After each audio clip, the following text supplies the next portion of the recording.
Right बाजू जो है वो 2 जगह से डैमेज था। ये उनको 5 घंटे बाद जाके पता चला। उनकी वफात कैसे हुई? लेडीज थी, गाड़ी चला रही थी और जानते हैं, पहले आधा घंटा तो किसी ने देखा ही नहीं है ना। गवर्नमेंट में इन हुई थी पीटीआई, तो उसने कहा था कि हम लोग जो है वो फोकस रखेंगे तालीम पे और यहाँ का जो माहौल है एजुकेशन और हेल्थ पे। बाजू है वो 3 जगह से डैमेज था, ताकि किसी शहरी की जिंदगी जो है ना वो इलाज की वजह से ना जाए। अस्सलाम वालेकुम, नेमत पाकिस्तान के साथ मैं हूं आपका होस्ट फरीद अहमद। ये मुगलपुर का मशहूर इलाका गंज बाजार है, जहां पर इस वक्त मैं मौजूद हूं और बड़े ही अफसोस के साथ मुझे ये कहना पड़ रहा है कि हमारे सरकारी अस्पताल, सर्विस हॉस्पिटल जैसे अस्पताल की नाकस कारकर्दगी की वजह से एक शहरी जो है वो अपनी जान से हाथ धो बैठा है। उस शहरी की जान किस तरह निकली, क्या मामलात हुए, उनकी वफात कैसे हुई, चलते हैं और जानते हैं उनके घर वालों से कि ये सारे मामलात किस तरह से हुए, क्या नाकस कारकर्दगी थी और आपके जो बुजुर्ग हैं वो किस वजह से अस्पताल में एडमिट हुए थे। तो चलते हैं और जाके इनसे जानने की कोशिश करते हैं। जी, मैं मौजूद हूँ इस वक्त चौधरी मोहम्मद अशरफ साहब जो इस दुनिया फानी से कूच कर गए हैं। सारे मामलात पूछते हैं, उनके बड़े बेटे मेरे साथ इस वक्त मेरे साथ मौजूद हैं, उनसे पूछते हैं क्या सारे मामलात हुए, सर्विस अस्पताल की क्या नाकस कारकर्दगी और हिकमत अमली थी जिस वजह से आपके वालिद साहब जो हैं अब इस दुनिया में नहीं रहे। अस्सलाम वालेकुम। वालेकुम सलाम। मुझे बताइएगा सारा वाकया किस तरह हुआ, क्या मामलात हुए, आपके वालिद साहब सर्विस अस्पताल किस वजह से पहुंचे? इस वजह से पहुँचे हैं जी कि वो सुबह 6 बजे निकले हैं घर से 28 तारीख वाले दिन। तो एक लेडीज़ थी, गाड़ी चला रही थी, तो उन्होंने हिट किया उन्हें, वो ज़ख्मी हो गए, शदीद ज़ख्मी हुए हैं।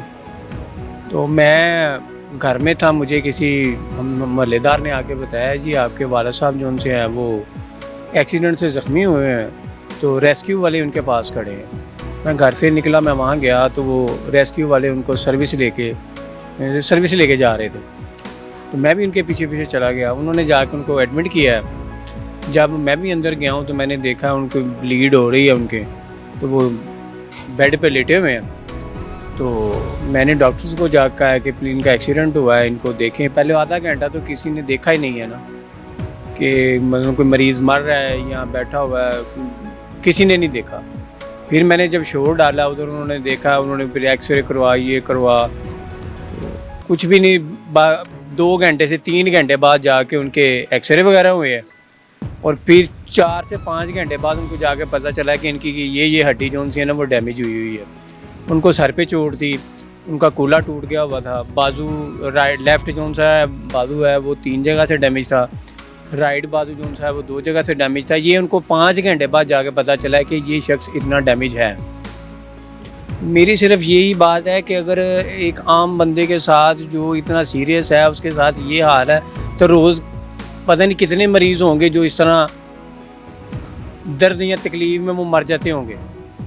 ठीक है, लिहाजा मेरी गुजारिश है गवर्नमेंट के आगे कि ऐसे जो नायल, जो गफलत वाले जो अफसरान हैं या डॉक्टर्स वगैरह हैं, उनको बरतरफ करके कोई अच्छा निज़ाम लाया जाए ताकि किसी शहरी की ज़िंदगी जो है ना वो इलाज की वजह से ना जाए।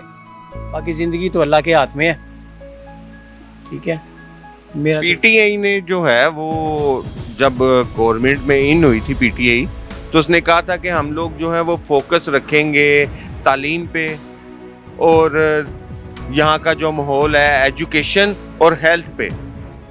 एजुकेशन तो वो अल्लाह की तरफ से ही, वो कोरोना ने ऐसा किया कि बच्चों का और बड़े स्टूडेंट्स का, छोटी और बड़ी क्लासेस जितने भी हैं पढ़ने पढ़ाने वाले बच्चे, उनका मुस्तकबिल जो है वो 2 साल के लिए तो बिल्कुल ख़राब हो गया। ठीक है, प्रमोशन की तो उन लोगों को आगे भेज दिया। वो प्रमोशन क्या, जो वो क्या कहें पंजाबी में, सुखी सुखी प्रमोशन अगे चले गए, किसी को पता नहीं लगा कि किस तरह पढ़िया किस तरह ना पढ़िया। तो जो हेल्थ का जो निज़ाम था, तो वो हेल्थ का निज़ाम जितना भी देखा जाए, जितने भी सरकारी अस्पताल हैं, तो उसमें तो ये सारे मामलात ऐसे हैं। वो हेल्थ का निज़ाम तो मुझे भी कभी समझ में नहीं आया कि किस निज़ाम को जो है उन लोगों ने आगे लेके गए। और मैंने कुछ आप लोगों की फुटेज वगैरह में देखा भी, और मैं अपने नाजरीन को भी दिखा सकता हूँ कि जिस तरह से मैंने फुटेज में देखा, आप 5-6 आपके घर के फ़र्द जो हैं, आपके कज़न वगैरह, आपके छोटे बड़े, तो वो सर्विस अस्पताल की लिफ्ट खराब होने की वजह से जी, जी। सीढ़ियों में से आपके वाले साहब के स्ट्रेचर को लेके तो बड़ी मुश्किल जो है जी, वो हम ऊपर इसी लेके तरह ही ना, हमें इमरजेंसी से उन्होंने शिफ्ट किया है नैरो सर्जरी में। नैरो सर्जरी में हम गए हैं, जिन्होंने कहा लिफ्ट ख़राब है। फिर हमने अपने पेशेंट को खुद उठाया है, खुद ऊपर सीढ़ियाँ चढ़ के उनको लेके गए हैं, खुद एडमिट करवाया, खुद डॉक्टर को बुला रहे हैं। बस ये बात आप कह रहे हैं कि ये जो सा मेडिसिन का जो निज़ाम है या डॉक्टरी जो निज़ाम है, आपको भी बताया है कि ये देख लें कि 4 घंटे बाद एक पेशेंट के जो से है ना वो एक्सरे वगैरह हुए हैं, फिर उन्हें 4 घंटे बाद जाकर पता चला है इसको यहाँ पे डैमेज है, इसका यहाँ पे डैमेज है, इसका यहाँ पे डैमेज है। ये है निज़ाम जो बेहतरी का। मेरे वाले साहब जो है ना, मेरे वाले साहब उनके हॉस्पिटल में सुबह 7:30 बजे पहुंच गए थे।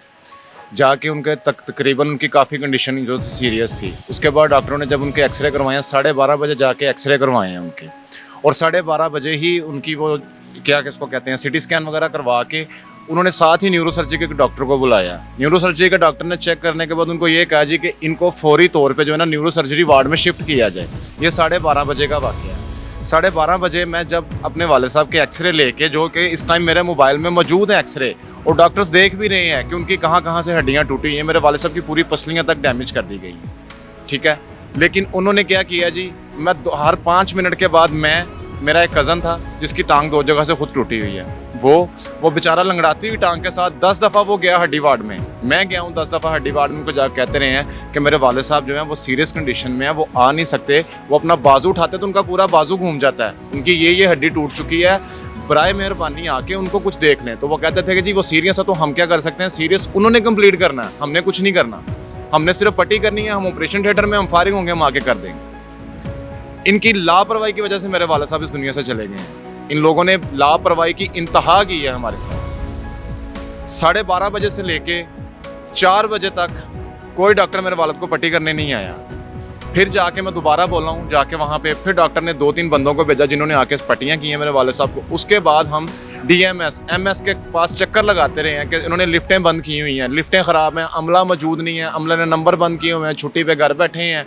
MS को कह रहे हैं तो वो कह रहे हैं जी हमें नहीं पता, आप इनको मेडिकल ICU में ले जाएं। हम मेडिकल ICU में लेके गए अपने वाले साहब को, उन्होंने हमें मेडिकल ICU के अंदर दाखिल भी नहीं होने दिया, मेडिकल ICU के गेट से बाहर हमें निकाल दिया। कह रहे जी हम यहाँ पे पेशेंट नहीं लेंगे, आपने हमसे इजाज़त ली है पेशेंट लाने की, आपने हमसे पूछा कि हम पेशेंट को लेके आए। एक पेशेंट को वो देख भी रहे हैं कि वो कितनी सीरियस कंडीशन में है, उसके बावजूद उन लोगों की ये लापरवाही कि उन्होंने दरवाजे तक नहीं खोले। हम जाके CM में DSM के आगे जाके रोते रहे हैं कि आपकी मेहरबानी कोई तो हल निकालें, किसी तरह तो हल निकालें कि हम अपने वालिद को न्यूरो सर्जरी तक शिफ्ट कर दें।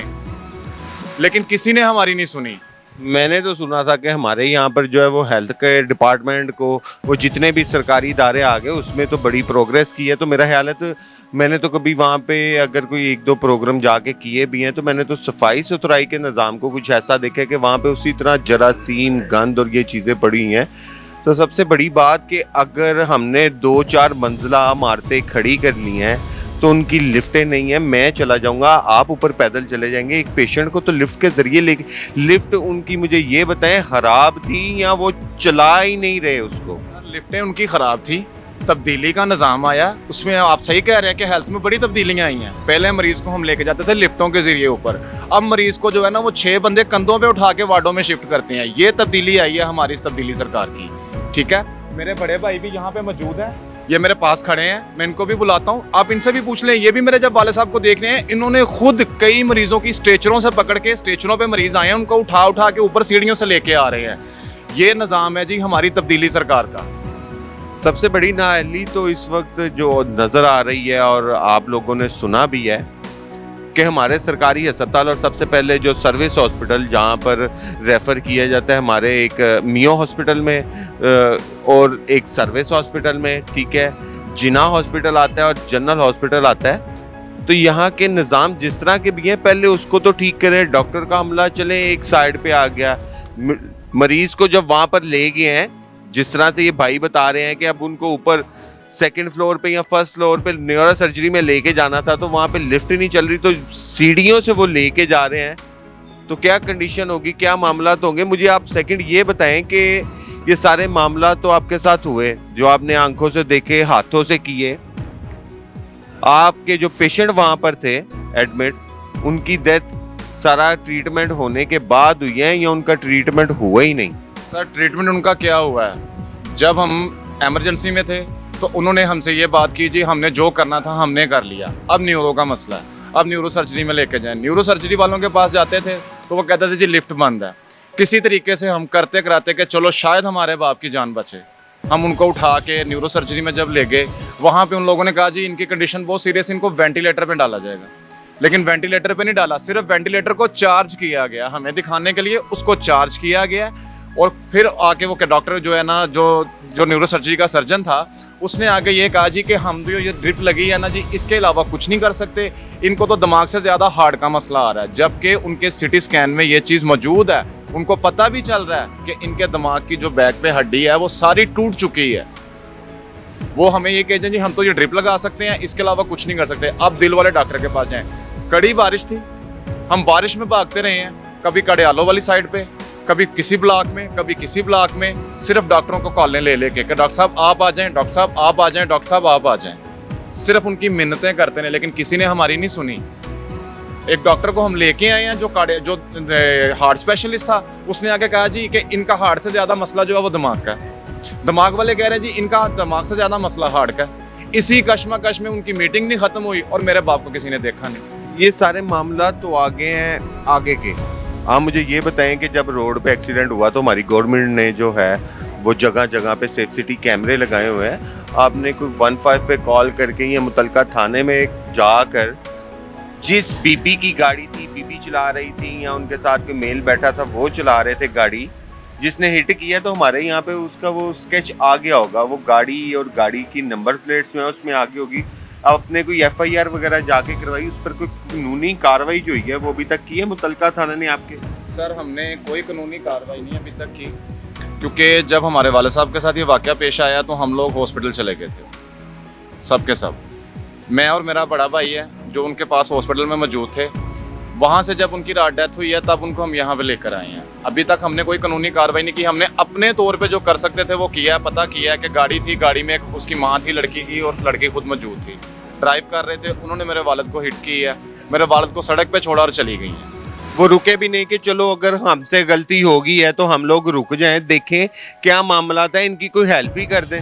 सर वो रुके हैं, कहने वालों ने ये कहा जी वो रुके हैं, लेकिन उनकी कंडीशन सीरियस देखने के बाद वो लोग गायब हो गए हैं, वो लोग भाग गए हैं। इसमें अब हमारी CCP लाहौर से ये गुजारिश है कि हमारे साथ इंसाफ किया जाए, हमें उन लोगों का भी पता दिया जाए, हमारे साथ पूरा तामुन किया जाए ताकि हम उन लोगों को उनके अंजाम तक पहुंचा सकें। आज हमारा बाप तो चला गया, कल किसी के बाप के साथ ये ना हो, हम लोग ये चाहते हैं। जी, तो जिस तरह से यहाँ पर आपने मुतासरा इस घर वालों की गुफ्तगू सुनी, इनके बड़े बेटे से भी बात हुई और छोटे बेटे से भी मेरी बात हुई है, तो इनका यही कहना है कि हमारे साथ कानूनी ताउन पूरी तरह से किया जाए। सबसे पहले तो जिस गाड़ी ने हमारे वाला साहब को हिट किया है उसके बारे में पता लगाया जा सके, और दूसरा हमारे यहाँ पर अस्पतालों के निज़ाम को जो है वो बेहतर से बेहतर बनाया जा सके। कैमरा टीम के साथ इजाज़त चाहता हूँ। फरीद अहमद, नेमत न्यूज़, लाहौर।